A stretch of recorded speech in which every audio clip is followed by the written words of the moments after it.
Good morning students. तो चलिए हमारी सेकंड संतवानी आज हम लोग स्टार्ट करेंगे, जिसका नाम है योगी सर्वकार सुखदाता।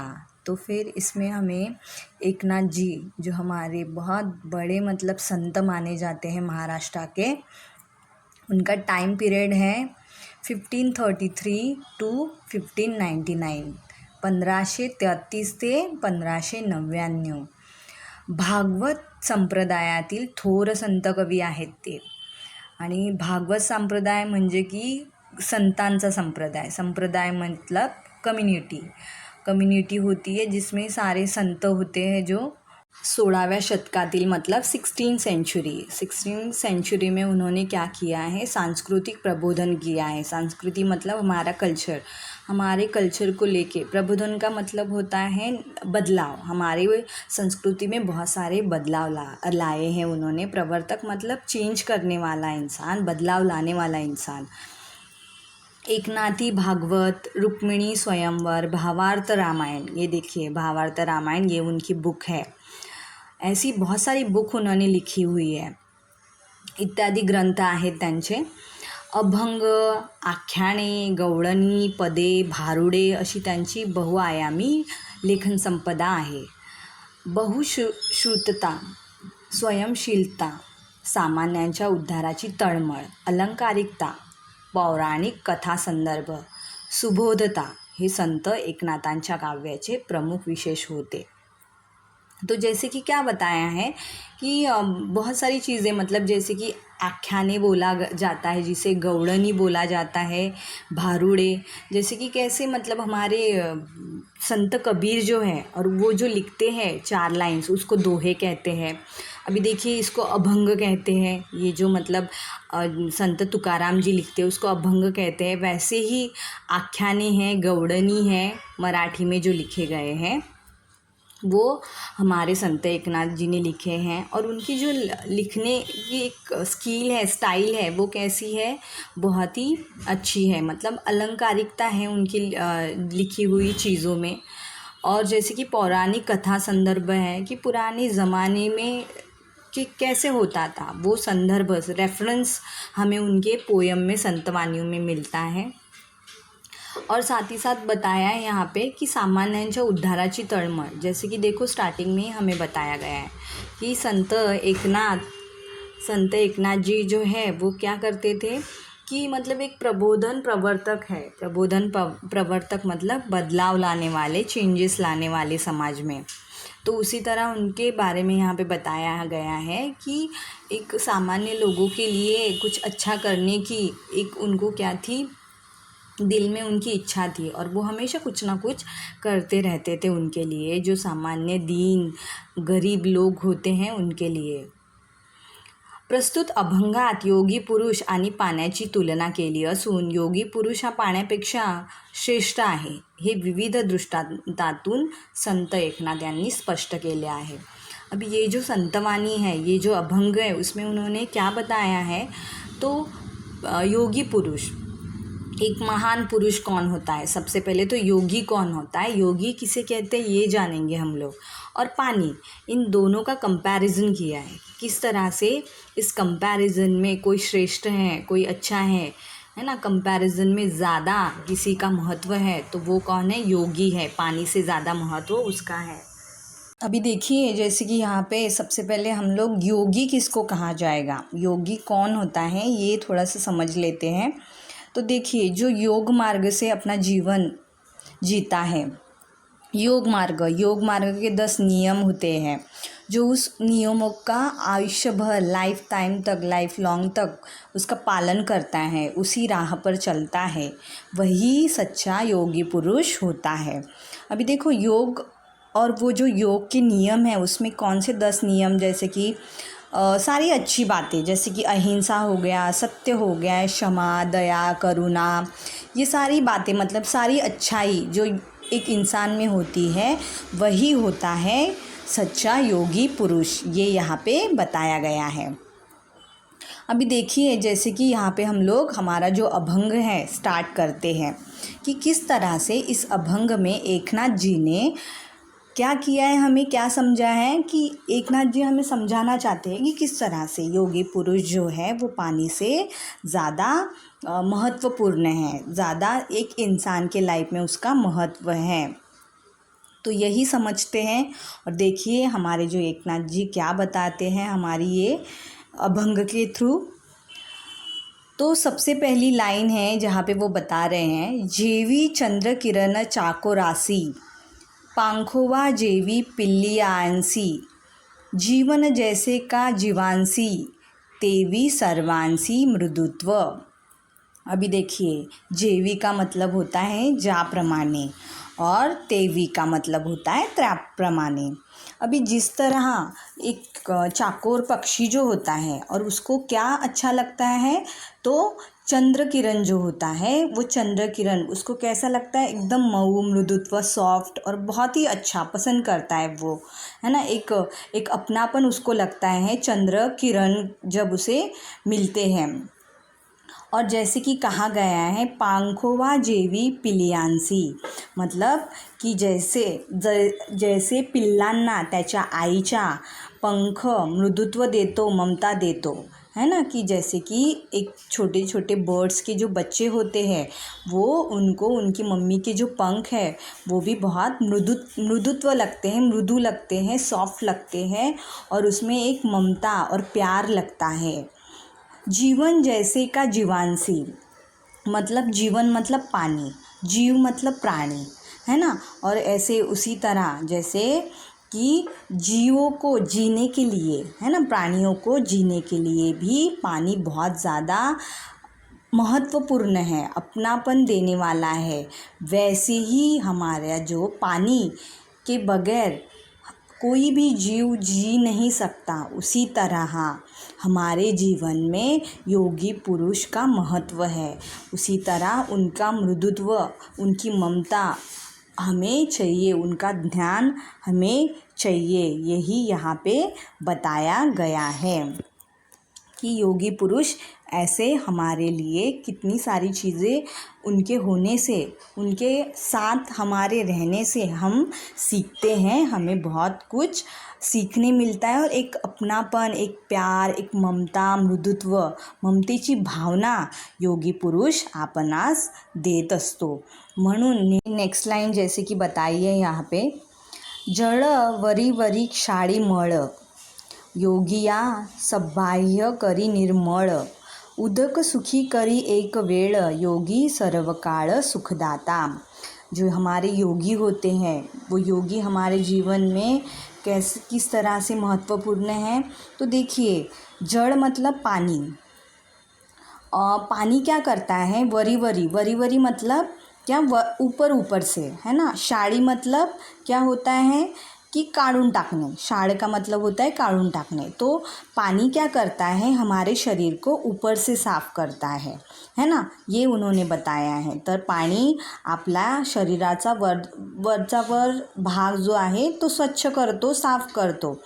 योगिया सबाह्य करी निर्मळ, बट क्या बताया यहाँ पे कि हमारा जो अंतर्मन है वो कौन साफ करता है, तो योगी पुरुष साफ करता है। एक छोटी सी स्टोरी है की एकदा विनोबाजी भावे आंघोळीला गेले असताना ते त्यांच्या आईला जोरजोरात आवाज़ देतात, है ना। विनोबाजी भावे सबको ही पता है कि फ्रीडम फाइटर थे। तो वो क्या करते हैं, जब वो नहा रहे थे तो वो उसके मम्मी को बुलाते हैं कि मम्मी जल्दी से आइए और चप्पल दीजिए मुझे, क्योंकि वहाँ पे बाथरूम के बाहर मिट्टी पड़ी हुई रहती है। तो वो बोलते हैं जल्दी से मेरी चप्पल लेके आइए ताकि मेरे पैर गंदे ना हो। तो उनकी मम्मी आती है और उनको चप्पल लेके जब आती है और उनको बताती है कि बेटा, जैसे तुम अपने शरीर को स्वच्छ रखते हो, निर्मल रखते हो, साफ़ रखते हो, उसी तरह तुम अपने मन को भी हमेशा ऐसे ही साफ रखना, निर्मल रखना, स्वच्छ रखना, दूसरों के प्रति अच्छा ही रखना, किसी का बुरा मत सोचना और अपने मन में किसी के लिए कुछ कपट भी मत रखना। तो बस यही यहाँ पे हमें बताने की, समझाने की कोशिश की है की अशा प्रकारे योगी जो आहे तो आपल्याला अंतर्मनाला, आत्म्याला साफ करतो, स्वच्छ करतो, म्हणून आपण नेहमी एका योगी पुरुषाच्या संपर्कात सानिध्यात राहिले पाहिजे। जैसे कि सेकंड लाइन में वो बता रहे हैं कि उदक सुख करी एक वेळ, योगी सर्व काळ सुखदाता। तो क्या बता रहे हैं, उदक मतलब पाणी, पाणी एक वेळा तहान भागवते, उदक आपल्याला एकच वेळ सुख देते। जर तुम्ही योगी माणसाच्या सहवासात राहिले तर योगी पुरुष तुम्हाला नेहमी सुख मिळवून देतो, नेहमी त्याच्या सहवासात तुम्हाला सुख मिळत राहते असे इथे म्हटले आहे। म्हणूनच योगी हा सर्व काळ सुखदाता आहे। इसीलिए कहा है कि अगर उदक पानी पीने की वजह से आप मतलब आपकी प्यास एक बार बुझती है, ऐसा नहीं कि आपको सेकंड टाइम प्यास नहीं लगती, आपको सेकंड टाइम भी प्यास लगती है, सेकंड टाइम भी पानी पीना पड़ता है। तो सेकंड टाइम भी जैसे आपको पानी पीना पड़ता है, तो मतलब क्या कि पानी उदक जो है आपका एक ही टाइम आपकी जो प्यास है वो बुझाता है, लेकिन सुख आपको योगी पुरुष ही देता है, वो भी सर्वकाल मतलब हमेशा के लिए। आप उसके साथ रहते हो, उसके संपर्क में रहते हो अगर, तो आपको हमेशा के लिए सुख मिलता है।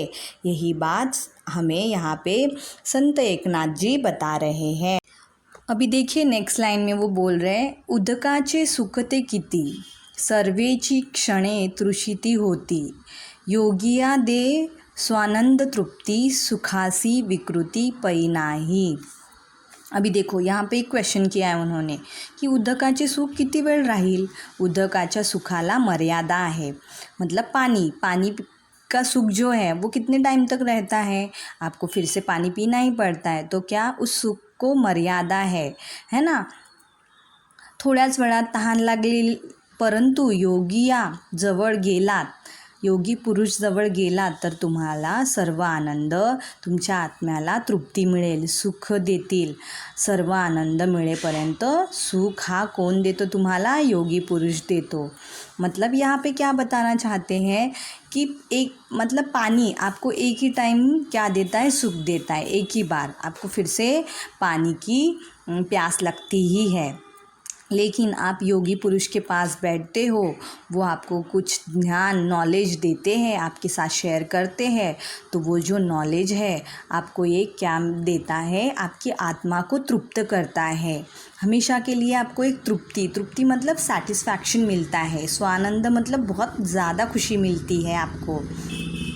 और वो जो सुख होता है उसकी वजह से कोई भी ईज़ा तकलीफ़ कभी भी आपको नहीं होगी। जैसे कि उन्होंने लास्ट में कहा ना, सुखासी विकृति पै नाही, मतलब क्या, आणि जो सुख देतो योगी पुरुष जो सुख देतो, सुखाने आपल्याला कोणतीही ईजा होत नाही, तकलीफ़ होत नहीं। अरे कि इसी तरह हमें क्या करना चाहिए, मतलब हमें हमेशा एक अच्छे योगी पुरुष के साथ सानिध्य में रहना चाहिए, ताकि उनसे नॉलेज मिले, हमें मिलता रहे, और वो नॉलेज जो है वो क्या करेगा, फिर हमें हमेशा के लिए आनंदी करेगा, सुखी करेगा। तो देखिए आगे, जैसी आगे की लाइन में बताया है, उदकाची जे मधुरता ते रसनेसीची तत्वता, योगी यांचे गोडपण पाहता होय निवविता सवेंद्रिया। अभी देखिए जैसे कि वो क्या बता रहे हैं यहाँ पे की उदक म्हणजे पाण्याची जी चव आहे ती आपल्याला जिभेला सुख देत असते।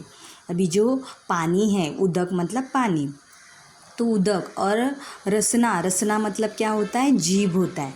तो जैसे वो क्या बता रहे हैं कि उदक म्हणजे पाण्याची जी चव आहे ती आपल्या जिभेला सुख देत असते। तो क्या बता रहे हैं, जैसे कि पानी का जो स्वाद होता है वो सिर्फ हमारी ज़बान, हमारी जो जीभ है, रसना का मतलब जीभ, ज़बान ही ले सकती है पानी का स्वाद, बाकी इंद्रियों को वो स्वाद नहीं मिलता जो टेस्ट होता है पानी का। तो इसी तरह वो बता रहे हैं कि जो योगी सर्वकाल सुखदाता है वो हमारे सारे इंद्रियों को सुख देने का काम करते हैं। तो जैसे कि वो क्या बता रहे हैं हमें, अभी देखिए यहाँ पे उन्होंने यही बताने की कोशिश की है हमें कि हमारा मतलब योगी पुरुष हमें क्या देता है, हमारे सारे अभी देखिए पानी जो है हमारा एक ही इंद्रियों को सुख देता है, जो है जीभ टंग हमारी, उसी को सुखी करता है। लेकिन जो योगी पुरुष है उसके साथ हम लोग रहते हैं तो वो हमारे सारे इंद्रियों को क्या करता है, अच्छी बातें, अच्छी नॉलेज भरी बातें हमें समझा के हमारे सारे इंद्रिय जो है उसको कंट्रोल करके हमारा जो गुस्सा है उसको भी हम लोग ऐसे इसी तरह से उनके साथ रह के कम करते हैं। उनकी जो बातें होती है बहुत ही मीठी बातें होती है, बहुत ही मिठास भरी और अच्छी बातें, अच्छा नॉलेज वो देते हैं हमें। तो इसी तरह क्या है, पानी से ज़्यादा महत्वपूर्ण हमारे लाइफ में और ज़्यादा इंद्रियों को सुख देने वाला कौन है, तो हमारे योगी पुरुष ही है। तो आगे जैसे कि उन्होंने क्या बताया है, मेघ मुखे अधपतन उदकाचे देखुनी जान, अद्धपाते निवती जन अन्नदान सकळांसी। जैसे यहाँ पे क्या बताया है, मेघाचे अद्धपतन होते, खालच्या दिशेने असते, है ना। मेघाचे जी मुख, जब बारिश आता है ना तो उसका मुँह जो है बोला जाता है वो नीचे की तरफ होता है, और जब वो टूट जाता है, ख़त्म होता है, अद्धपतन मतलब टूट जाता है मेघ, तो वो बारिश के रूप में पानी हमें यहाँ पे मिलता है, हमारे पास आता है। त्या पाण्याला पाहून लोकांना आनंद मिळतो, सुख मिळते, धान्य मिळते, है ना। और वो जो पानी मेघ से जो मिलने वाला पानी है वो हमारे तरफ आता है तो क्या मिलता है, सब लोगों को सुख मिलता है, आनंद मिलता है। ये जो दोनों लाइन है उसमें हमें सिर्फ उन्होंने ये समझाया है कि जैसे कि बारिश का गिरना, मेघ मतलब बादल का अधपतन हो जाता है ना। मेघाचे अधपतन झाल्यानंतर तो पावसाच्या स्वरूपात खाली येतो, म्हणजे की क्या होता है, बारिश के स्वरूप में पानी हमें नीचे मिलता है। फिर उसी तरह वो बारिश को देखते हुए सारे लोग जो है वो बहुत ज़्यादा खुश हो जाते हैं, अद्धपाते निवती जना। और उसकी वजह से जितने भी लोग हैं, जितने भी शेतकरी वगैरह जितने भी लोग हैं वो बहुत ज़्यादा खुश हो जाते हैं, और सबको पता चल जाता है कि अभी हमें क्या मिलने वाला है, एक राहत मिलने वाली है, अभी हमारी फसल अच्छी होने वाली है। और बाकी जो किसान नहीं है उनको पता चलता है कि किसानों की फसल अच्छी होगी तो हमें बहुत अच्छे से जितना हमें चाहिए वो सारे अनाज हमें मिलेंगे। यही ये दो लाइन में बताया है, मेघ के बारे में, पानी के बारे में, बारिश के बारे में ही उन्होंने इस दो लाइन में हमें समझाया है। और लास्ट की जो दो लाइन्स है उसमें वो हमें बता रहे हैं, जैसे तैसे योगियासी खालुते येने, मतलब जिस तरह बारिश के आने के पीछे, मतलब यहाँ पे हमें बोल रहे वो पानी खाली आल्यामुळे, वर्षा पाऊस आल्यामुळे सर्व शेतकरी लोग अन्नधान्य लोकांना मिळते। लास्ट के दो लाइन में उन्होंने योगी के बारे में बताया है ना। सेकंड लास्ट जो दो लाइन्स है उसमें उन्होंने उदक और पानी के बारे में बताया है कि किस तरह पानी की वजह से लोग खुश होते हैं और उसके बाद उनको क्या प्राप्त होता है, अन्न धान्य प्राप्त होता है। वैसे ही योगी के होने से जैसे वो बता रहे हैं कि पाणी खाली आल्यामुळे, वर्षा पाऊस पडल्यामुळे शेतकरी व सर्व लोकांना अन्नधान्य मिळतं। जसे पावसाच्या येण्यामागे काही कारण आहे त्याचप्रमाणे योगीच्या इहलोकात जन्म घेण्यामागचे हेच कारण आहे, लोकांना सुख मिळवून देणे हे त्यांचे जन्म घेण्याचे कारण आहे। जैसे कि बताया इस लाइन में, तैसे योगिया से खालुती येने, मतलब योगी का नीचे आना मतलब पृथ्वी पे जन्म लेना, जे इहलोकी जन्म पावने, मतलब इस पृथ्वी पे उनका जन्म लेना, उसके पीछे रीज़न है। तो क्या रीज़न है, जन निववी श्रवण कीर्तने निज ज्ञाने उद्धरी। और जो जन मतलब लोक, निववी मतलब सुख, कीर्तन, श्रवण कीर्तन से इन सारे लोगों को क्या देना है, सुख देना है, सुख प्राप्ति के लिए उनके योगियों को काम करना है। सारे योगी जो होते हैं वो सामान्य लोगों के सुख के लिए काम करते हैं। सामान्य लोकांचा उद्धार करण्यासाठी जन्म घेतला आणि श्रवण कीर्तनाद्वारे त्यांना आत्मज्ञान योगी लोक देतात।